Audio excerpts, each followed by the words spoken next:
Yo nací en el año 62, el 16 de abril de 1962, en la clínica Rossetti, aquí en la Candelaria. Y luego me crié, toda mi infancia fue en Propatria también. Ok, tu núcleo familiar. Bueno, mi papá murió muy joven, cuando yo tenía 6 años. Mi mamá, y tengo 3 hermanas. Ahorita el rey soy yo porque son 3 hermanas, 5 sobrinas y una madre. Y yo sigo siendo el rey, Okay. el consentido. Era algo libanés, ¿no? Mi familia Isa, vienen son mis bisabuelos, llegaron del Líbano. Ellos primero fueron a Cuba, a finales del siglo XIX, y luego vinieron a Venezuela, y eran los propios, ¿sabes que a los libaneses le decían los turcos, ¿no? Y entonces ellos eran parte de los turcos de Camino Nuevo, que casualmente llegando ahorita acá, vi una foto donde está justamente la calle de Camino Nuevo, de las que están ahí. Y yo tuve la oportunidad de conocer ya la última etapa, porque ellos fueron pioneros acá en la fábrica de cartón, traían el cartón corrugado. Y entonces yo tuve la fortuna de conocer ya como la última etapa de esa fábrica. Detrás del Liceo Fermín Toro, más o menos. Exacto, ¿Dónde está Miraflores. ¿Sabe dónde está la Plaza Bicentenario? Exacto. Eso era el final, eso era el callejón de Camino Nuevo. Ok. Y todavía queda un pedacito de calle. Eso no, ya esta fábrica no funciona. No, esa fábrica se vendió. Okay. Esa sí existe, pero se vendió cartón. ¿Y quién hace ahora las cajas de zapatos? ¿Ah? ¿Quién hace las cajas de zapatos? Me imagino que ellos, porque era caja de zapatos, era dos platos para las tortas. A mí me encantaba porque veía cómo ponían el cartoncito liso y salía en la forma de plato. Me fascinaba y siempre me aterraban mucho de que no me acercara a la máquina, porque casi todos mis tíos les faltaban dedos, porque ellos mismos construyendo las máquinas y todo eso se cortaban los dedos. Entonces me daba pánico, pero me fascinaba. Yo tengo una fascinación con la reproducción en serie. ¿En serie? Me encanta, me puedo quedar pegado. Está bien. Sí.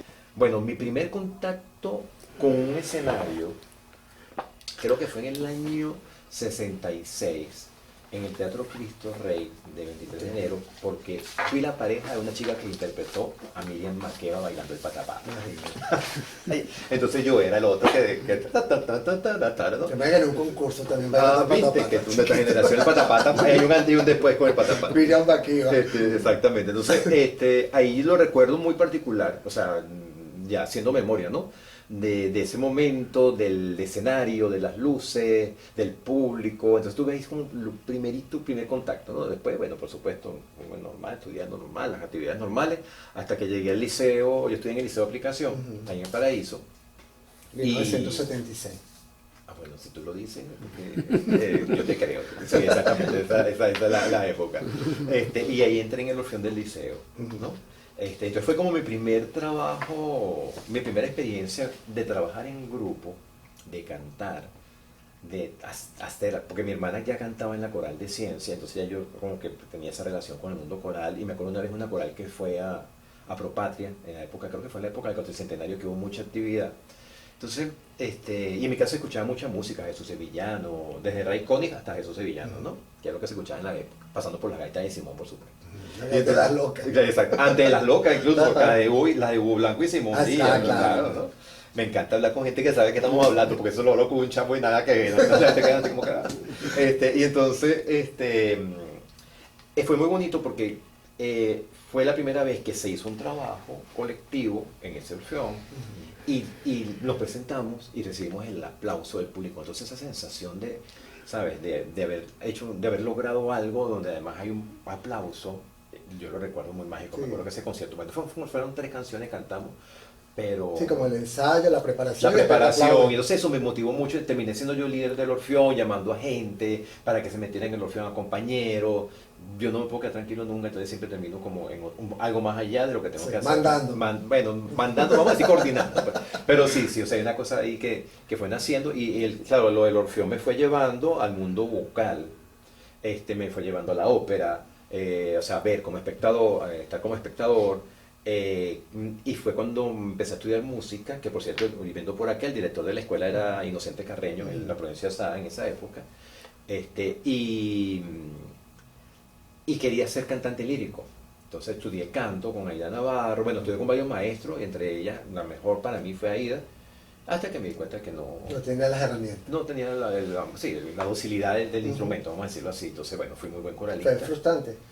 Sí, momentos sí es frustrante porque, bueno, tienes, deseas, estudias, ves a tus compañeros que no estudian pero que tienen mejor voz que tú, entonces te da más rabia, ¿no? De hecho, Aida decía, pero es que yo quise que todos fueran como Miguel, porque yo le digo a Miguel esto y yo llegaba con el apoyo, la bombita, todo lo que me decía, y los que tenían la voz no estudiaban. Entonces, típico, ¿no? Sí. El que más le cuesta es el que más estudia. La envidia. Exacta, envidia cochina. Pero bueno, la vida me fue llevando para Ok. otros caminos que seguro Pero te voy a fíjate, contar. tomaste clases en el taller de danza con el negro José Ledesma y tampoco tenías las condiciones físicas. Sí. Es que cuando yo entré en la escuela de arte, ¿en qué año entré en la escuela de arte? Ya chiquiste. Creo que 81, 82, Sí, sí, por ahí sí. más o menos, ¿no? Entré en la escuela de arte, que ahí cambió mi vida realmente, entrar en la escuela. Y todo el mundo pasaba por el taller de danza de Caracas. Yo tenía una amiga que también tomaba clases, y ella fue la primera la que me regaló mi primera licra para tomar clase de danza. Fue Sofía Vélez, una amiga muy muy querida, y además que ella iba a ópera, entonces teníamos una conexión con lo artístico, ¿no? Y sí, no daba pie con bola, de verdad, porque mi cuerpo no es un cuerpo que tenía la docilidad del bailarín, o sea, también, o sea, no tengo extensiones, no tengo punta, no me abro, entonces bueno, pasé por ahí porque todo el mundo pasaba por ahí, pero también tampoco seguí, pues ahí. ¿Otra frustración más? Sí, yo no lo recuerdo, yo no lo recuerdo como frustración en ese momento de sentirme así, sino como que uno iba probando, ¿sabes? Lo que sí hubo un momento que yo me sentía como que yo era un más o menos en todo, o sea, como que era un más o menos cantante, como que me movía pero no me movía. Entonces como que sí había como un, no sé si era frustración o complejo de que bueno, ajá, pero, o sea, Miguel es chévere, pero ¿qué más, no? Entonces bueno, pero yo seguía pues, yo seguía Claro. probando y ahí, no sé si me estoy adelantando alguna pregunta, No, pero no, tranquilo. estando en la escuela de arte, ahí estaba un coreógrafo, un joven coreógrafo, bailarín, un hermoso bailarín llamado Luis Viana. Luis había ido a Estados Unidos a estudiar, había salido becado en esa época era por la Gran Mariscal de Ayacucho y todo eso, y cuando regresa, regresa con un proyecto llamado Acción Colectiva, que lo dirige a Julie Bernstein, y estaba Carlos Hortas también ahí. Y en ese año, en el año 85, también se comenzó el Festival de Jóvenes Coreógrafos. Entonces, Luis me invita a mí para que yo los ayude con mis Eso conocimientos. lo dirá Carlos. Paulillo. Carlos Paulillo. Luis me invita a mí para que yo con mis conocimientos de canto los ayudara a ellos a abordar un texto, ¿no? Entonces, bueno, estuve ahí pasado con ellos, los ayudaba en lo que yo sabía y tal, hasta que, por supuesto, quedó la pieza en Festival de Jóvenes Coreógrafos, que fue una pieza súper radical en esa época, porque en esa época se bailaba con licras y todo, y luego, o sea, no se hablaba tanto de ser humano, sino que era más el movimiento por el movimiento. Y Luis fue uno de los que tuvo como, de los que irrumpió con su lenguaje. Con la suerte de que me invita el año siguiente a vivir un proceso artístico, y yo no lo podía creer, y lo viví, y ahí, claro, Luis me dirigió según mis condiciones, no son de mis condiciones físicas.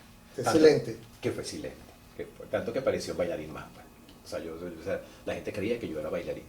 El Ricordo fue, bueno, yo estuve desde el año 87 hasta el año 91 como intérprete en el Festival de Jóvenes Coreógrafos, y ya estaba desde el 89 hasta el 94 como intérprete en la acompañación colectiva. En el año 92 tuve el atrevimiento de audicionar para el Festival de Jóvenes Coreógrafos. Y entonces, claro, ahí también purgué un poco mi pasión por la ópera y creé esta obra llamada Il Ricordo, que es como la historia, vamos a decir, porque son obras pequeñas de 15 minutos, ¿no? Era como la historia de un cantante en decadencia, un cantante de ópera que recordaba sus ovaciones, que recordaba sus aplausos, que recordaba su música, y todo lo tenía metido en una maleta. Se abría la maleta y salía la música. Abría la Eso maleta. es ¿cómo pareció a Caricato? Bueno, es que ahí se empezó a desarrollar como un lenguaje muy personal, de personajes muy nostálgicos, personajes decadentes, que recuerdan, que reviven.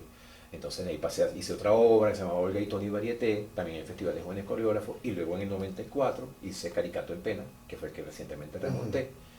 Y en el año 95 se me da la oportunidad como de cerrar el proceso con el Festival de Jóvenes Coreógrafos, y siempre a los jóvenes coreógrafos les ofrecían un espacio para decir, un concierto de danza con las obras que uno había hecho. Y a mí se me ocurrió nuevamente esas cosas que uno no sabe por qué las hace, pero no las hace. Terminé haciendo este espectáculo en el Hotel Miramar de Macuto, que se llamó Espuma y Champán, y que la gente era muy chévere porque la gente tomaba un metrobús en el Teresa Carreño y bajaba allá, y es un espectáculo que yo nombro o me nombran desde el año 95 por lo menos 2 veces al mes. Ese fue Premio Nacional de Danza. Premio Municipal de Municipal. Danza. Entonces, eso fue tremenda experiencia, fue como mi gran fue como mi gran proyecto. Pero esta pieza caricato, esta última que yo hice, que remonté hace poco, reflexionando un poco en la historia, así en mi proceso, fue como la que dio, como la que selló mi lenguaje. Ok.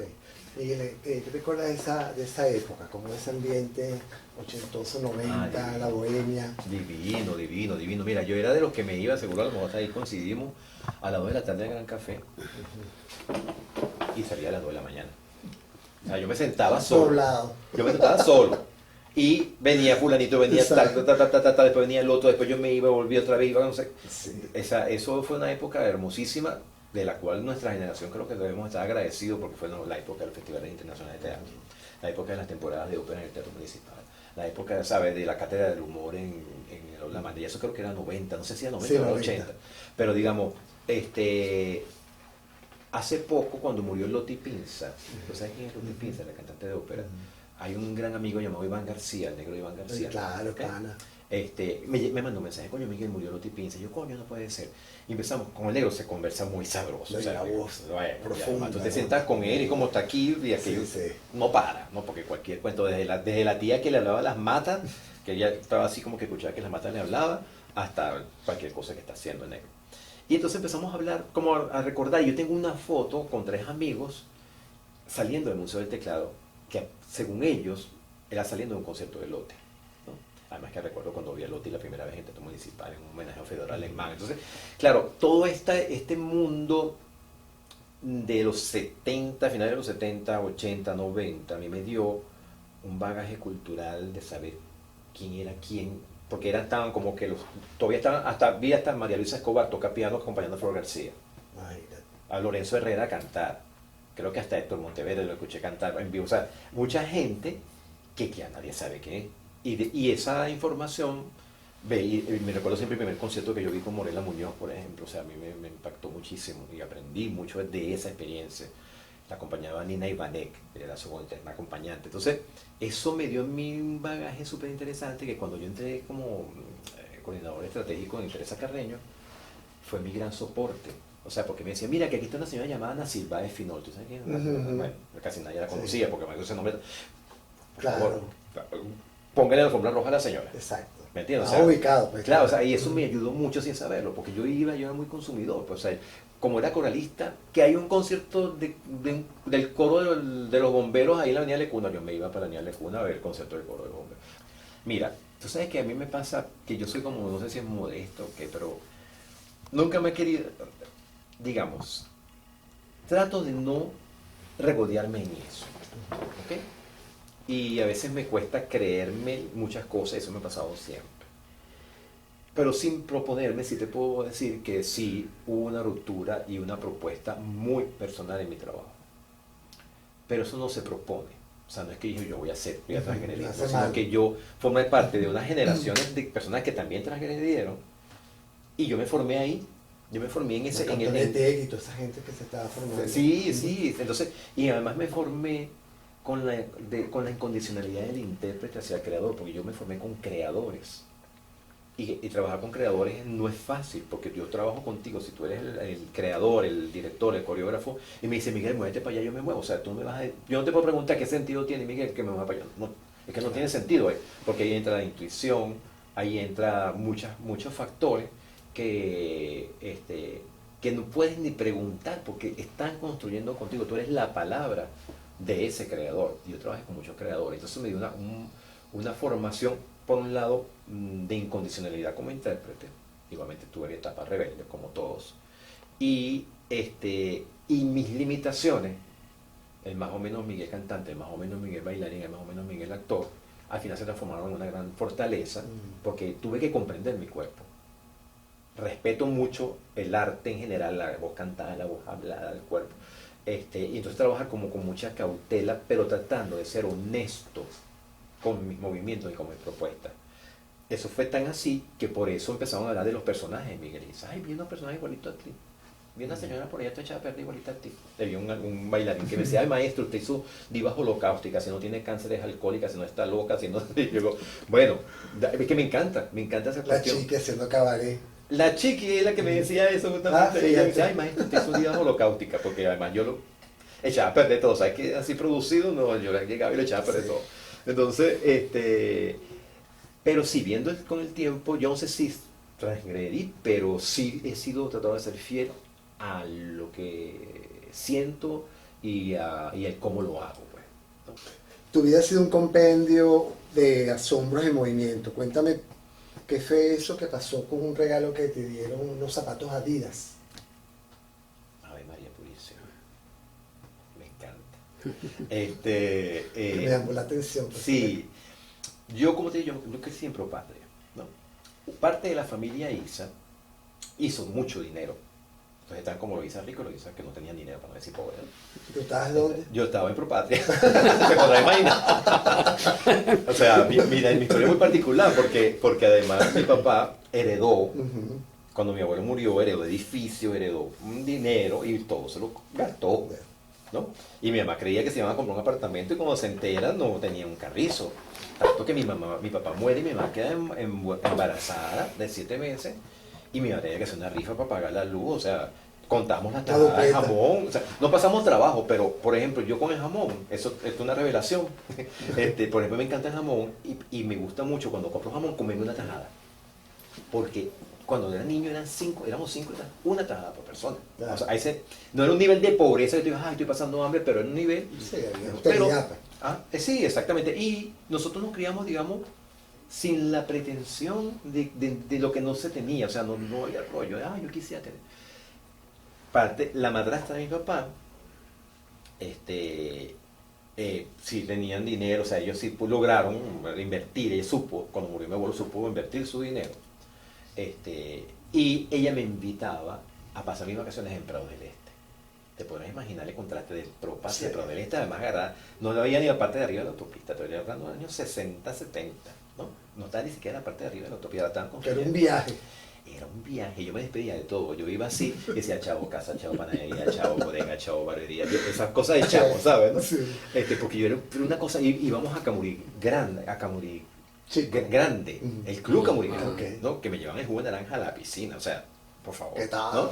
Entonces, entre esos viajes y esos regalos, esta tía me invita a Margarita, ¿no? Mi primer viaje a Margarita, que me acuerdo que ese año se estrelló un avión en Margarita, estando nosotros ahí en el Cerro Piache, fue todo un escándalo y yo tenía mucho miedo porque era la primera vez que me montaba un avión. Y entonces, habían varias personas, o sea, como familiares de mi tía, que compraban, pero compraban. Yo tenía 100 bolívares, nada más que me había dado mi mamá. Y con eso compré chocolate, compré creo que el Yarnaté, la cosa que pedía, ¿no? La chaquetita de plástico, el queso de bola, todo. Pero al final fue muy bonito. Exactamente, ¿no? Entonces,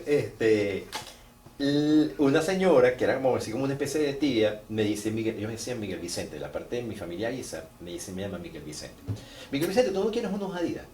Yo no sabía qué era eso. ¿Unos qué? Y ese río, unos Adidas, como que se está comprando mucho. O sea, el chamo le estaban comprando unos cuantos pares de zapatos. Yo, bueno, mis primeros Adidas, chamo. Después sabía lo que tenía en los pies, no sabía. Tenía unos Adidas y unos Kickers. Los Kickers. Y era así como que yo le había sufrido del liceo. Pero no sabía. O sea, porque como te digo, nosotros, afortunadamente para mi mamá, además, no fuimos estos niños demandantes de querer más allá de lo que no se tenía, sino que recibimos las cosas como iban llegando. Pues gracias a Dios fue así.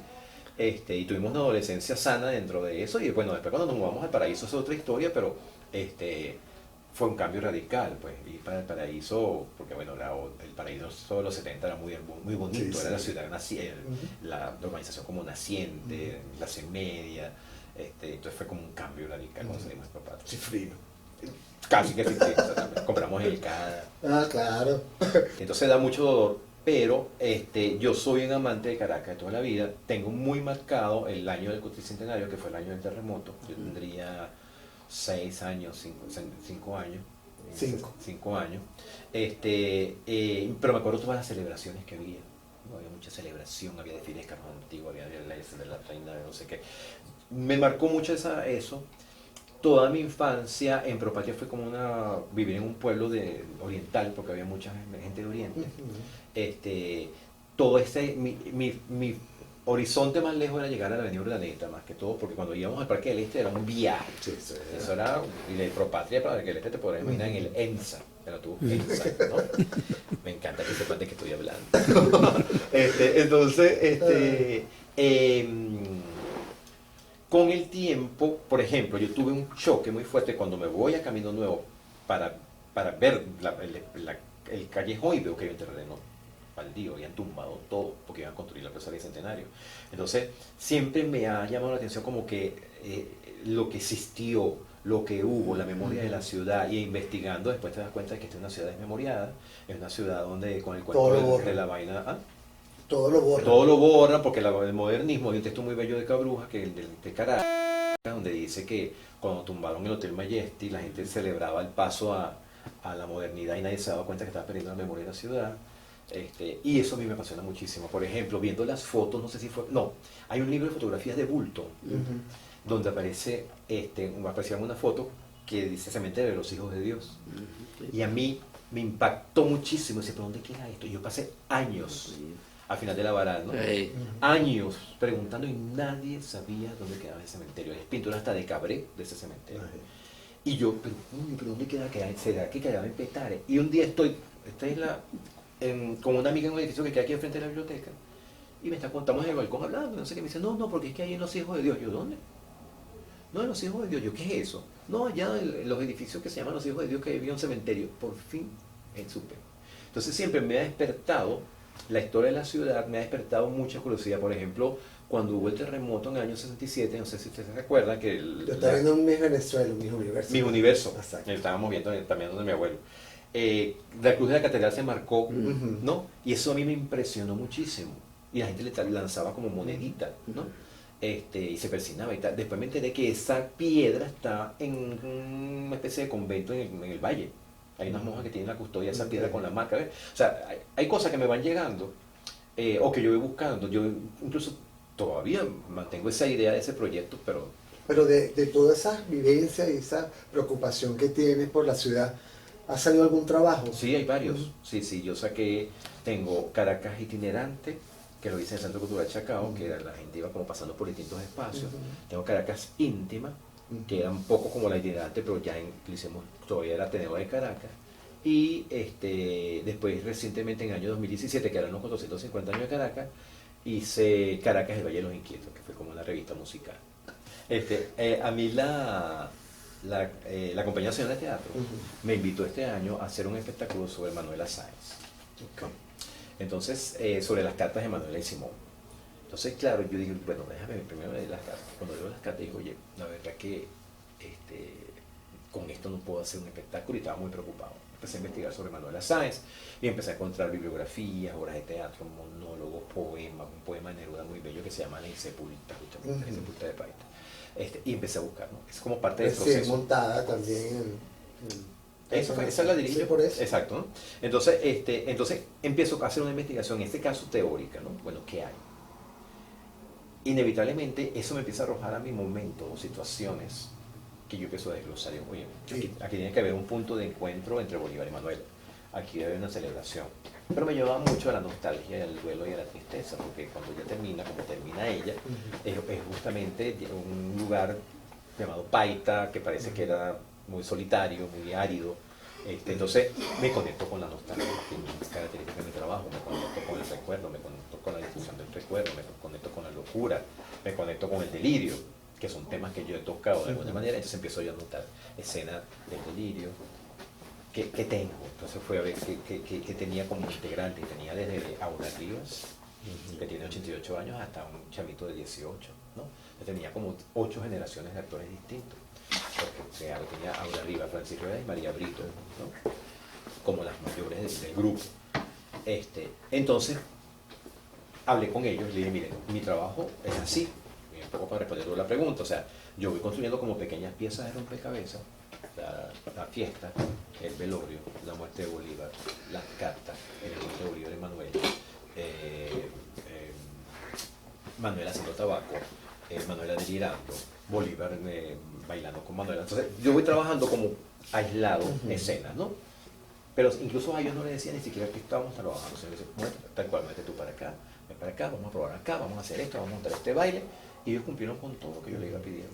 Entonces, llega un momento en que yo empiezo a hacer un guión con esas piezas. Yo, bueno, déjame poner aquí, comenzar ahorita con Manuel hablando. Bueno, paralelamente a eso hice la selección de textos, de varios textos. Entonces ya tenía la estructura escénica sin texto. Ellos no sabían quién era quién, nadie sabía quién era quién era Manuela, quién era Aura. O sea, yo me tenía que morder la lengua a veces, pues decía, ok, Aura, María y Francia van a separar, porque no quería, porque el actor se predispone y empieza a actuar el personaje y no quería que eso pasara. Entonces empecé a armar. O sea, y que ni sabían que iba a ser Manuela. no sabía. Imagínate. Y porque para mí todas eran Manuela. Entonces, ¿qué pasó? La Manuela Aura delira y empieza a revivir sus recuerdos a través de la Manuela María Brito, la Manuela Francis Rueda y todas las otras chicas cuando eran más jóvenes. Entonces Claro. era como que el delirio de ella era desde sus recuerdos cómo se iban materializando. ¿Ves? Entonces así fui armando eso y ahí por supuesto recurrí a gente con la que yo trabajaba antes, cantantes. Ellos cantaron, danzaron, actuaron y quedó un espectáculo muy bonito. Entonces es así, armo piezas de rompecabezas a partir del detonante original, es decir, si voy a trabajar el mar, voy a trabajar la nostalgia, voy a trabajar el recuerdo, X, trabajo acá, todavía no sé cómo es la obra, luego construyo el rompecabezas, lo ordeno a ver si me funciona esa forma, si no me funciona, la deshago. Entonces vamos a poner esta escena acá, vamos a poner esta escena acá, hasta que veo, eso va acompañado de músicas que me gustan, y entonces voy probando, esa pieza viene ya con sonoridad, y así es como yo voy armando. ¿Un proceso más o menos de cuánto tiempo? Bueno, en este caso, que tuve la suerte de trabajar todos los días con ellos, duramos como 3 meses. Ya una parte no Como yo tengo, sino- como yo tengo un lenguaje muy personal también, y he trabajado con mi cuerpo que, como sabemos, no es más dúctil para la danza, me ha permitido comprender mi cuerpo y comprender el cuerpo de los demás. Es decir, que yo puedo ponerme a moverse a cualquier persona, ¿no? Claro, no voy a poner a hacer piruetas y y relevé, porque Claro. primero no es mi lenguaje. Exacto. Entonces, Sería como el ballet clásico. sí, exactamente. Entonces, claro, yo, dependiendo, hay distintas formas. Por ejemplo, una es, ven acá, Miguel, vamos a trabajar tú y yo. Empiezo a trabajar manipulación, vamos a probar, vamos a registrar, vamos a grabar. Ahorita, ¿cómo se puede grabar todo? Vamos a grabar este material. Ok, entonces, Es parecido al trabajo que vi, que sales desnudo, que te van haciendo como una secuencia. ajá, pudiese ser, porque ahí, claro, el fotógrafo me propuso, me dio una imagen y yo empecé a mover, ¿no? Empecé como a mover y después armó. Eso no tuviste problema en Instagram para No, porque mientras no salga ningún miembro viril. viril, oficial, esto no hay problema. Si te tiene un tierra arriba, no pasa, eso no hay Sí, nada, porque o no sea, estaba viendo, qué raro, que todo ahorita. sí, yo no sé si me iban a poner una Censura. sí. Ok. No sé. Entonces, depende. Por ejemplo, hay músicas que me inspiran, entonces yo con esa música puedo hacer algo. Yo, bueno, vamos a probar esto, vamos a movernos, monto. Hay cosas que hago sin música. A veces hago trabajo, por ejemplo, digo a los intérpretes, Bailarines profesionales. el trabajo con profesionales, no profesionales, Ok. con adolescentes.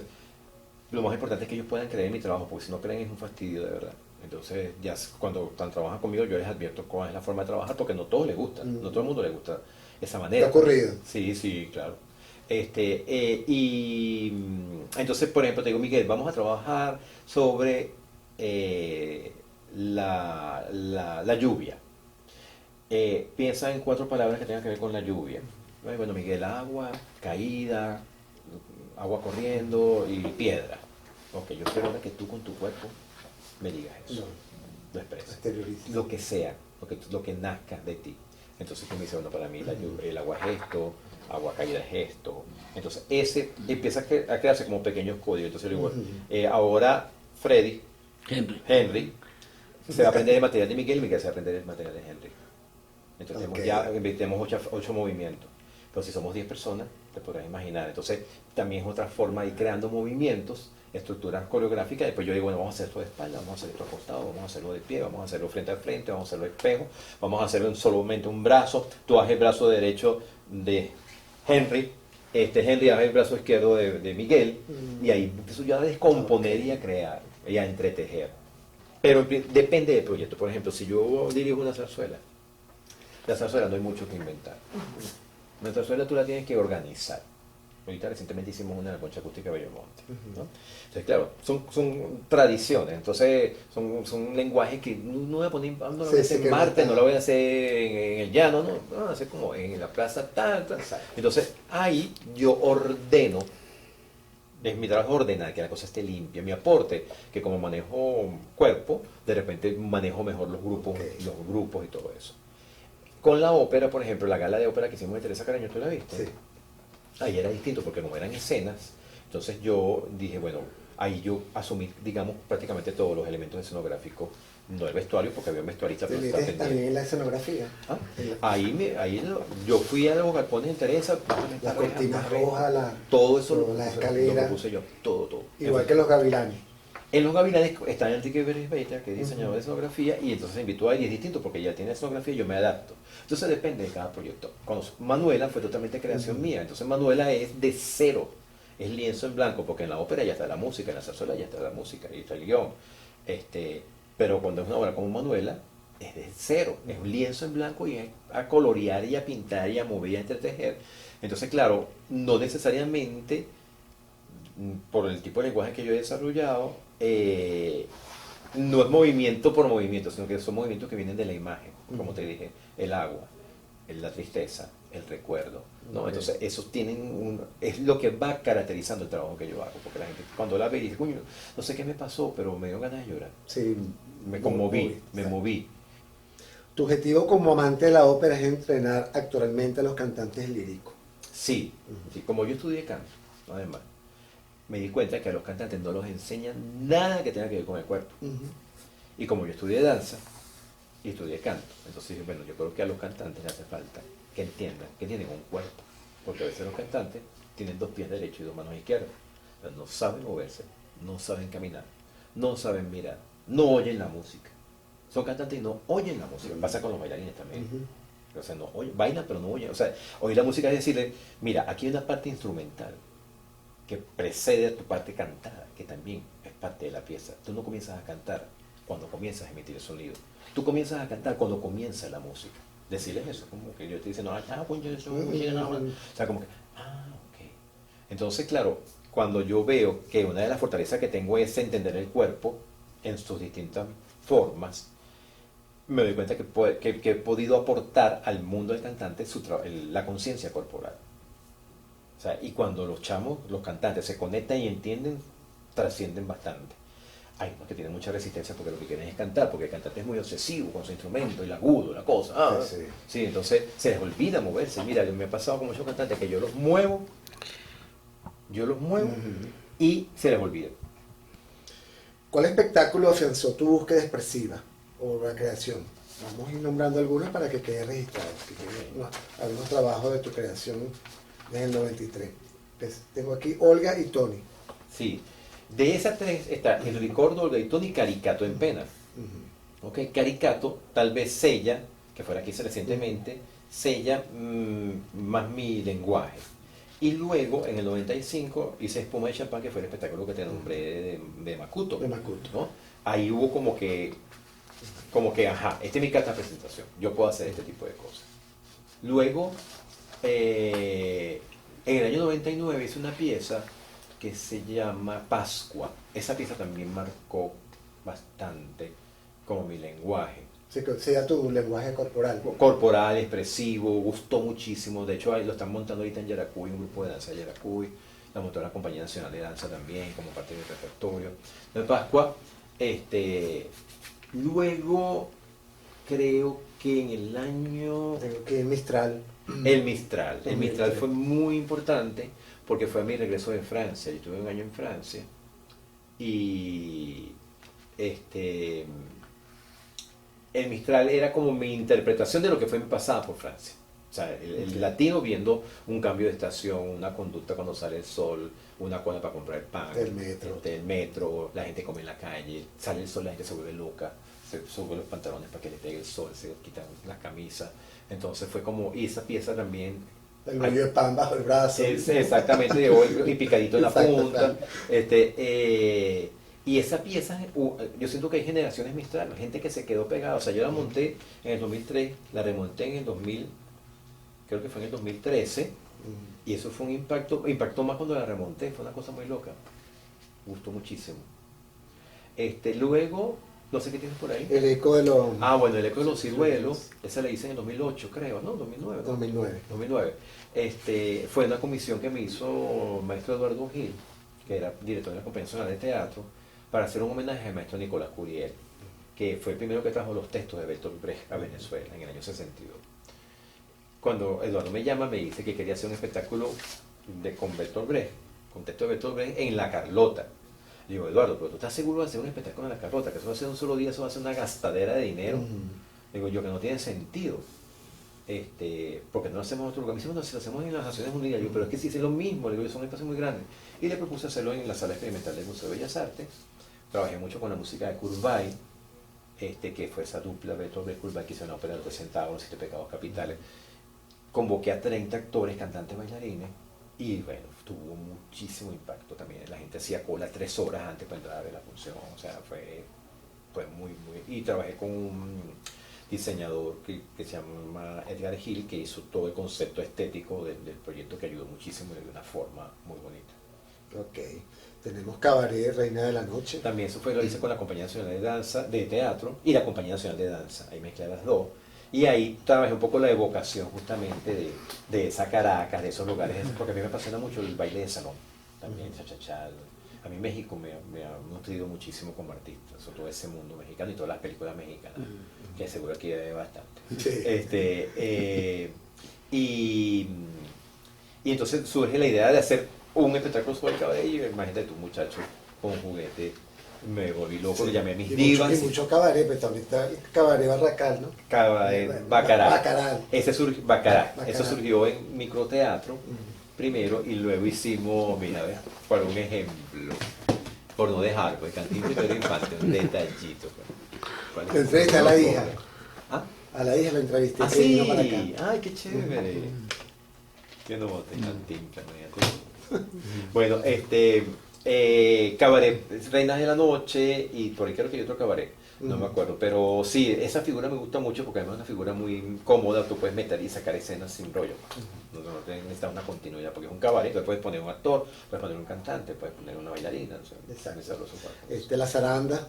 La zaranda fue muy bonita, pues esa me la comisionó la hija de Morela Muñoz, Munila Álvarez, porque era montar una pieza con el disco que estaban reeditando sobre las canciones tradicionales infantiles venezolanas que había cantado Morela. Fue muy bello, se lo montamos primero en el Ateneo y se activó mucho, que eso pasa con el espectáculo, se activó mucho la memoria local, la memoria de ciudad, porque era por un lado la voz de Morela, por otro lado las canciones, ¿no? Y por otro lado lo que yo hacía. Ese espectáculo gustó muchísimo, la gente también salía conmovida, salía llorando, se agotaban las entradas, eso fue muy bonito. Después lo remontamos también en el 2013 y fue también súper bien. Okay. El 15, lo que el cine nos dejó. Lo que el cine nos dejó, yo tuve una etapa gerencial como de 3 años, entre 2010 y el 2013. Y después que salgo de eso sí me quedé así como en el aire, porque además me jubilé de la universidad. Ya como que no tenía que trabajar para nadie, ¿sabes? Tenía un restaurante que, bueno, eso estoy todo, no sé si está por ahí, pero... y me llaman de Fundarte, estaba Freddy Ñáñez como presidente de Fundarte, una persona que me ha respetado y que yo respeto muchísimo, y me comisionaron a hacer un taller de montaje. Entonces fue chévere porque fue reactivarme otra vez con la creatividad. Empezamos en Teatro La Alameda de San Agustín, de verdad que ese teatro había pasado muchos cantantes y habían hecho películas, y yo dije, oye, si hago algo relacionado con el cine, entonces fue muy bonito porque era como... ¿Tú sabes la película La Rosa Púrpura del Cairo? De Woody Allen. De Woody Allen, que el personaje se sale de la película. Era como inspirado un poco en eso, como que, ¿qué pasa si aquí estos son unos personajes que se quedan sepultados en el cine, viendo películas y viendo películas, y ya no saben si son actores o son... Ese fue el punto de partida. Entonces fue un homenaje al cine desde bueno, quise ya ser yo venezolano y latinoamericano y mundial. Eran como 20 y tantos muchachos. Y fue muy bonito también esa pieza, fue muy chévere y bueno, me conectó otra vez con el mundo artístico. Carmina Burana. Carmina Burana fue un transatlántico parecido a esta gala de ópera. Fue un transatlántico grande, inmenso. Unos jóvenes productores, que en ese momento se llamaba Amaru, me invitaron a hacerlo. Eran 120 coralistas, 30 bailarines, un coro de 20 niños, 3 solistas. Y se me ocurrió desaforar todo el teatro, desaforarlo y hacerlo moviendo el coro del sistema, el coro nacional, el coro nacional Simón Bolívar. Y bueno, fue fuerte, eso fue un espectáculo. Ahí dice el diseño lo hizo Efren Rojas, otro diseñador con el que yo prácticamente me formé. Estaba en México, pero hizo a distancia. También fue un transatlántico, como de aquello, y darle, cuando yo escuché el primer aplauso, que fue un... Yo decía, ok, como que tuvo sentido toda esta locura, ¿no? Sí, son esos retos que te pone la vida, y que bueno, es sabroso llevarlos a Feliz Puerto. Piaf, Voz y Delirio. Piaf, Voz y Delirio, con una tecla. Mira, ese es uno de los espectáculos más bonitos que yo he hecho. Fue una creación prácticamente igualmente lienzo en blanco, lo único que había en su momento era las canciones de la Piaf. Yo lo que hice fue organizarlo en función de los tiempos. Y luego surgió la idea de invitar a Leonardo Padrón para que escribiera algunos textos. Yo le sugería a Leonardo, mira, se puede escribir sobre esto, y lo escribió. Pero mira, es una de las experiencias más ingratas que yo he tenido como artista, porque fue el espectáculo que más ha viajado, que más dinero ha hecho. Y prácticamente me lo arrancaron de la mano y quitaron mi nombre como director de la obra. O sea, todas estas historias intrínculas, faranduleras, un poco tristes, maléficas, tristes, que me hizo mucho daño. Fue una experiencia muy rara porque, como te digo, fue un espectáculo absolutamente hermoso donde yo orienté diseño dirección de arte, video, vestuario, todo. Y Taquillero.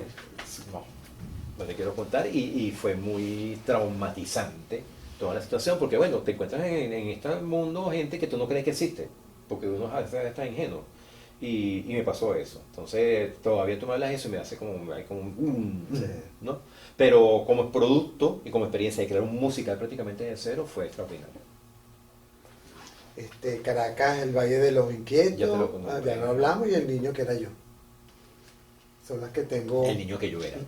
Que yo era. Que era yo. El niño que yo era es un texto de Aquiles Nazoa, por cierto. Fue muy lindo. Otro infantil que yo hice. Después de eso, surgió Gregory Canal de Fe, que lo hice con el actor Sócrates Serrano, a partir de una experiencia de salud y de sanación que tuvo Sócrates y su conexión con José Gregorio Hernández, que ha sido un espectáculo que se ha movido bastante.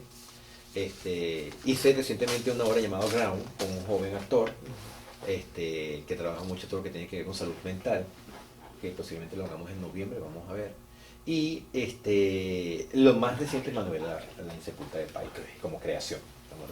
Pero como te digo, es todo un aprendizaje, hay que tener mucho tacto. Claro, cuando yo fui directivo en Teresa, mi relación con los artistas fue muy distinta, para mí lamentable, porque te ven como una amenaza, te ven como una persona que los viene a hacerle daño, los viene a atacar, ¿no? Porque ha sido como la escuela de la gerencia mala, desde mi punto de vista, y a mí me tocó llegar en un 2010 con gente que estaba muy maltratada. Entonces lo ven a uno igual. Entonces mi acercamiento pretendía ser desde lo artístico, pero yo ni me asomaba ni por el coro ni por el ballet, porque me miraban así, que viene esto, quién sabe qué va a pasar. O sea, cuando el cargo de coordinador general estratégico de la fundación. Ajá. Fue una tremenda experiencia, porque a mí me gustó mucho la gerencia y lograr cosas. Pero a mí me hicieron una entrevista a José Ángel Ricardo Gómez, cuando salí de Teresa, porque yo no podía dar entrevistas, hablar de las instituciones estando dentro de las instituciones, porque yo sé que siento que es deslealtad, o sea, no lo debo hacer. Aparte que había todos unos rollos ahí, no puedes hablar, no sé qué. Y entonces yo digo, yo estoy hablando, como te das cuenta, yo soy muy expresivo, y entonces estoy hablando con Ángel y mira, chamo, porque es que el teatro, Teresa Caraño, te encanta y te espanta, ¿no? Y ese fue el titular del artículo, ¿no? Y es verdad, porque tú estás en el teatro, tú lo puedes decir, o sea, y tú piensas todo lo que puedes hacer, coño, se puede hacer esto, se puede hacer lo otro, y podemos hacer no sé qué. Y yo, como estudié en Francia, políticas culturales, yo vi siempre eso macro, o sea, mi idea de ese teatro era hacer, o sea, la visión de programación, de que no solamente la programación, era una exposición, hicimos una exposición sobre la Tosca, una exposición sobre Nebreda, o sea, porque yo decía, lo que aprendí es que hay que exprimir, ¿no? El proyecto al máximo, ¿no? Exprimir y expandirlo. Y expandirlo. Entonces, todo eso te lo cuento porque... ¿Por qué te lo cuento? Entonces, claro, de repente pasaba, porque son instituciones, bueno, como esta, pues, que tú como que no podías avanzar en cosas y no sabías por qué. Como paredes de aire, pero no podía. Entonces tú decías, pero ya va, pero como que no se puede. Que me pasaba cosas de ¿por qué no está la tela? Bueno, ¿por qué no me dijeron? No, que faltan tornillos. Bueno, toma plata, voy a comprar tornillos. Una vez yo me fui a un ensayo general. Resolver. Una vez me fui a un ensayo general de una Tosca que yo produje en el año 2012. El día del ensayo general me dicen, no hay gancho de ropa para guindar el vestuario. ¿Y por qué me lo están diciendo ahorita? ¿Dónde consigo esos ganchos? En Ruperto Lugo. Dame la dirección, yo voy a buscar los ganchos. Me terminé yo a buscar los ganchos. Después me fui a comprar por aquí un maniquí para el ballet. No tengo rollo en hacerlo, contra que la cosa salga. Exacto. Porque yo soy así. Pero si asumo, porque eso también es un síndrome, ustedes lo saben que tienen tanto tiempo acá, o sea, hay personas que asumen cara de cargo. ponen la cara del cargo, pero no hacen nada, ¿no? Eso también. Se los divo. Sí, no, yo soy el jefe. Bueno, ok. Poneme. Sí. ¿Cómo está la cosa? Mira, por favor, para que me recoja ese cable. ¿Me entiendes? O sea, yo no soy así. O sea, yo voy, además no soy de las personas Resolver. claro, y no soy una persona que llega con su equipo al lugar. O sea, si me contrata la Biblioteca Nacional, no es que yo me voy a traer mi equipo. Yo primero hablo con ustedes, para qué es lo que hacen. Esa es otra. ¿Me entiendes? Cuéntame qué es lo que hace. Y Si cómo funciona así. y ¿me entiendes? Para aprovechar tu sentido de pertenencia, además, con esta institución. Pero a veces también hay un tipo de gerencia que para mí no me parece que es buena gerencia, que es como que lo que había no sirve, viene es mi equipo. Y eso al trabajador le crea la barrera. Sí. Que lo hace. Y que no duran nada después. Se vuelven ahí. No, y además llegan con los síndromes de los ministros. No. La verdad es que cada ministro tiene una fantasía. Entonces, el eurocentrismo querían abolir la ópera y el cascanueces. Después que todo era latinoamericanismo, venezolanismo, Ay, sí. y que todo es bellísimo. Y Sí, todo tiene sí, su valor y con total. todo me conmueve. O sea, yo una vez tuve una discusión con un viceministro porque quería eliminar una función del cascanueces. Y le dije, mira, yo lloro con el cascanueces y lloro con las voces de Soña de Carayaca. Las dos cosas me conmueven. Claro. Y de verdad. O sea, cuando sale el cascanueces yo lloro. Y cuando yo escucho las voces de Soña yo lloro. Porque me conmueve. Entonces las dos tienen un valor. Tú no puedes eliminar una cosa porque alguien dijo que eso era eso en todas partes del mundo se hace. Entonces lidiar con eso fue lo más difícil. He tenido la fortuna de viajar bastante artísticamente hablando. La última vez que viajé fue en el 2019 a México, que llevé de las obras, no nombré, y que fue una obra que me fue muy bien, fue la dirección de una obra llamada Me llaman La Lupe, con Samantha Castillo. Te lo comento porque en el 2019 se presentó en México, porque Samantha se mudó a México, y después me invitaron a un festival de ópera en la UNAM. Y di un taller de dirección escénica y expresión escénica para la ópera. Y fue una oportunidad bellísima que no se ha cultivado más porque vino la pandemia. Okay. O cuando comienzan todo esto, a mí yo siempre he tenido ese espíritu de ser el coordinador el que organiza, desde que estaba en el Orfeón del Liceo, ¿no? Siempre es una cosa que me nace. Como También que, por tu forma de ser. sí, ¿no? Y cuando vienen todos estos cambios, yo no había ido a estudiar al exterior. Cuando vienen todos estos cambios en el año 99, dije yo me tengo que preparar porque yo sé lo que a mí me van a llamar. No me pregunté quién y cómo, pues yo sentía que me tenía que ir. Y fue cuando surgió esta idea de irme a Francia a hacer una maestría en una institución que se llamaba la Formación Internacional de Cultura, que estaba adscrita a la Sorbona. La Sorbona fue la que dio el título, la titulación. Bueno, fue una experiencia extraordinaria estar ahí. Cuando regreso, pasé a ser jefe de extensión universitaria de Udanza. Después se crea un arte y me llama la rectora para Vicerrector del Poder Popular para la Universidad Experimental de las Artes. Exactamente. Me llama la rectora le habían entregado el edificio del Ateneo de Arte y la rectora me llama para ver si yo me quería encargar de ese edificio. Entonces yo le dije que sí, porque justamente yo había estudiado para eso. Cuando estoy ahí, luego me nombran vicerrector. Y cuando me nombran vicerrector, surge la idea de que el Museo Jacobo Borges pasase a ser un museo universitario. Y me nombran director del Museo Jacobo Borges. Fue una experiencia dura. Fue muy dura porque los trabajadores, el sindicato de trabajadores del museo, todos estaban muy resistentes al cambio de pasar al museo universitario. ¿Estaba Adriana? No, ya. No, eso... Pues Adriana fue mucho tiempo después. Antes, sí. Adriana Meneses, ¿no? Sí. No me acuerdo el nombre de la persona que estaba, una señora. No me acuerdo el nombre de ella. Entonces fue una experiencia muy dura. Yo traté de hacerles ver también mi visión global de lo que era el arte y las artes. Aprendí de conservación, aprendí de museografía, de curaduría. Pero hubo un momento que ellos se enredaron porque hicieron una protesta, se llevaron un carro del museo, total que le quitaron los carros, creían que había sido yo, me empezaron a protestarme todos los trabajadores, de poner carteles en la niña Sucre, Miguel dice si quieres guerra, tendrás guerra, Miguel dice escuálido, Miguel dice no sé qué, que mis amigos que vivían por allá, Miguel, ¿qué pasó contigo que estoy viendo tu nombre en la avenida Sucre? Y yo le digo, bueno, mira, esta gente se volvió loca, y bueno, yo lo que hice fue ir a buscar mis cosas, vi todo lo que habían puesto sobre mí, me acusaron hasta de maltrato psicopostraumático. Nazi, pues. Nada más y nada menos. Y yo le dije al rector, yo lo siento, pues yo no voy más para allá. Yo no voy más para allá porque o sea, carne y cañón, ¿para qué? O sea, ustedes están inventando este proyecto, me ponen a mí, no están dando una respuesta como debe ser, esta gente está totalmente amotinada. No. O sea, entonces yo duraría como 6 meses ahí. Sí, he tenido varias oportunidades de participar en cine, me encanta, quisiera hacer cine yo, dirigir, tengo ideas de guiones, vamos a ver, porque eso es disciplina, hay que escribir y eso es disciplina, pero sí he tenido oportunidades y me encanta muchísimo. Y en publicidades también, a veces, algunas publicidades he salido de eso. En pandemia, ¿qué hiciste? Radio parece, pero no es. Ah, sí. ¿Cómo fue esa? Oye, ¿Qué era eso? un podcast. O todavía lo tienes? Todavía lo tengo, pero lo tengo, no lo he activado por tiempo.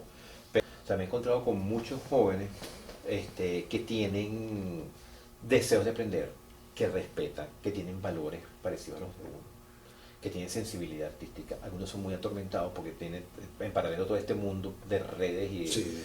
¿sabes? Que tienen ahí. Porque estos jóvenes también. Los influencers está. Sí. Un poco Estos jóvenes han padecido también, han crecido con la nostalgia de sus padres, del país que no han conocido, sino del país de los papás. Y eso los ha marcado muchísimo. Antes era esto, ahora era esto. Sí, porque Pero porque yo me pude comprar un apartamento, exacto. yo me pude comprar un carro y todo Y con Xavi, para allá, si íbamos a restaurantes, ahora no vamos. Ellos La han heredado comparación. esa nostalgia y esa frustración, pero a la vez yo siento que hay un renacer. ¿Por qué? Porque he tenido contacto con jóvenes que me sorprenden. Profe, yo quiero trabajar con usted. Yo quiero aprender con usted. Yo quiero que usted me diga, yo quiero ser su asistente. Trabajo con músicos, con cantantes, con bailarines, con artistas plásticos, con sonidistas. Y todos tienen un emprendimiento, tienen una idea, tienen una productora, están montando proyectos en el teatro municipal, me llaman para que los asesoren cosas. Entonces yo tengo mucha fe en esa generación. Una amiga me decía de que parece que cada 4 generaciones como que hay un renacer. Pareciera. Hay que ponerle el Esa ojo. latir, pues. Sí, hay que ponerle el ojo a estos muchachos, a esta generación, porque están haciendo cosas muy interesantes, están más arriesgados y tienen ética, tienen respeto y eso se agradece. Hay un aporte para mí que yo lo he estado reflexionando desde una entrevista que me hicieron el año pasado, que es lograr respeto donde yo vaya. O sea, que a mí me respeten. Y creo que al yo sentirme respetado es porque yo he respetado a la gente también, ¿no?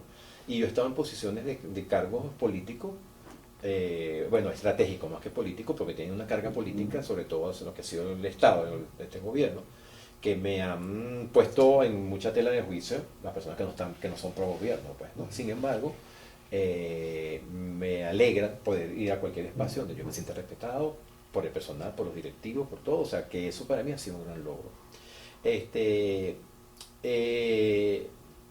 Es muy satisfactorio cuando te encuentras exalumnos que te agradecen las enseñanzas, incluso hasta el rigor con que los traté, que pudo haber sido casi que maltrato, pero no era maltrato, sino que disciplina, es decir, no puedes pasar después de las 7:10 de la mañana, o sea, la clase de las 7 es las 7, ese tipo de cosas, ¿no? Entonces creo que ahí hay una labor en el sentido de poder haber sembrado valores en los estudiantes. Yo tengo más de 40 años de clase. Entonces, saber que yo les he dicho a mis alumnos, mira, más allá de que sean grandes bailarines, grandes cantantes, grandes actores, lo que quiero es que ustedes tengan valores, que respeten a sus profesores, que respeten a su país, que respeten a sus maestros, que respeten. Ustedes tienen la historia en el baño. Ellos no entendían, ¿cómo es eso? Pero bueno, que de repente vas a estar orinando al lado del maestro Cine, al lado de Nicolás Curiel, al lado de Sonia Sanova. ¿Entiendes? Estás en el baño, en el ascensor, y los tienen que aprovechar. Entonces, yo creo que las personas con las que yo he trabajado, en su mayoría yo siento que los he tocado de alguna manera, desde lo profesional, lo artístico, lo afectivo, y creo que ese es mi aporte. O sea, mi aporte es eso, la perseverancia, el rigor, la disciplina, el respeto, el continuar, el querer a tu país, pero quererlo porque te nace, no porque hay que quererlo, ¿no? Querer a tu ciudad. Entonces, es lo que haces. Sí, y también siento que he tocado a mucha gente con mi trabajo artístico. O sea, la gente, yo he sido, como a través de mi trabajo, he sido muy detonador de la memoria, ¿no?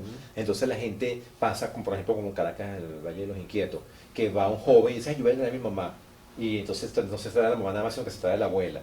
O sea, que algo pasa, ¿ves? Algo pasó en ese joven, o la mamá se trae a su mamá. No, que mi mamá tiene, esto me recordó a mi abuelita, me recordó a mi tía. Entonces, creo que esa labor de ofrecer lo que tanto amas, si lo ofreces de verdad, ese amor lo transmite y la gente se conecta. O sea, el arte me protege. Es mi sentido de vida, sí, es la vida, es mi razón de ser. Yo siempre doy las gracias por darme el don de ser artista, por tener el don de la creación. Son cosas que son, digamos, toques divinos, ¿no? Y yo lo agradezco muchísimo, soy una persona muy agradecida de tener esas oportunidades que me ha dado la vida, pues, de crear. Pero es eso, es mi razón de ser y mi escudo protector. De no haber sido artista. Bueno, a mí me gusta mucho el periodismo, o sea, pero sobre todo lo que es la crónica, ¿no? La historia a través de eso de la historia contada por sus ¿Te protagonistas. gusta más el impreso? Me encanta eso, o la parte audiovisual. Creo que tengo alma también de psicólogo, de orientador, porque al final el trabajo que yo hago también es muy terapéutico, ¿no? O sea, yo hago la terapia con los cantantes, con los actores, con los bailarines, a nivel de, mira, porque trabaja mucho las emociones, trabaja mucho el ego, trabaja las inseguridades, y entonces ese trabajo me gusta.